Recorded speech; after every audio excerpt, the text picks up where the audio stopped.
Like, what are the advantages of investing in real estate, and why does it seem like every rich person owns real estate?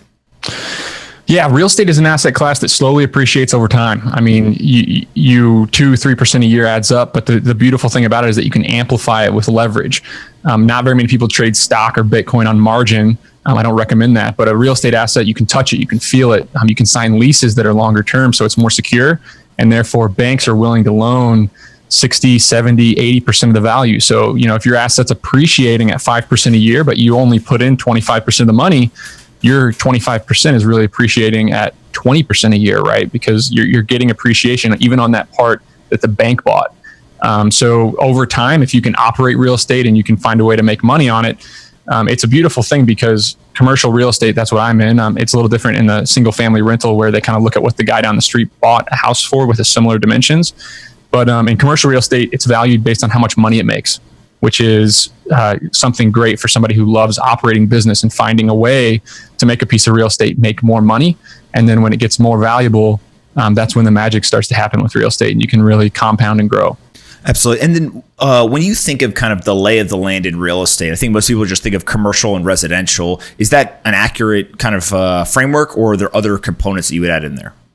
Yeah, so the money is made in niche real estate. And when I say that, I mean all these other small asset classes that people can get involved in that you wouldn't even think of. I have a list here. When you think about short-term rentals, that's a niche within single-family homes. But you got executive rentals, tiny homes, multifamily, mobile homes, Section 8 housing, RV parks, cemeteries, medical office, hospitals, professional office, dental offices, large-scale retail, small-scale retail, niche retail. I mean, you got data centers, cell towers, hotels, hostels, gas stations, factories, amusement parks, vet clinics, pet crematoriums, wind farms, solar farms, all these different things where if you specialize in some of those things, instead of competing against the bigger pockets crowd of everybody who has 20 grand in their pocket wants to go buy a single family rental or a duplex, if you're a guy who can buy marinas, in a town and operate a marina, you can make really good money. If you're a person who can buy and manage golf courses the right way, solar farms, wind farms, and just for me,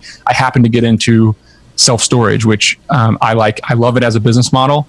I'm sure we're going to talk more about that, but basically, yeah, there's hundreds of ways that you can go with commercial real estate, and it's all valued based on how much money it makes. Why do you like self-storage? Like, why is that your focus? I like self-storage because it is recurring revenue. And if you buy a $1 million property, you're going to have 100 plus tenants in it. There's no other business where you can have an average tenant paying $80 a month and have a property that's worth more than $1 million. So what you have is your risk is hedged. If you buy a shopping center and it's got a Kmart and a Best Buy in it, and it's worth $5 or $10 million, but Best Buy announces that they're going to go bankrupt and stop paying your rent, your property is instantly worth half as much in a day as soon as that news breaks. Whereas in self-storage, if a couple tenants move out and a couple tenants move in, it's just the normal business cycle. So your risk is kind of hedged. That's why I love it.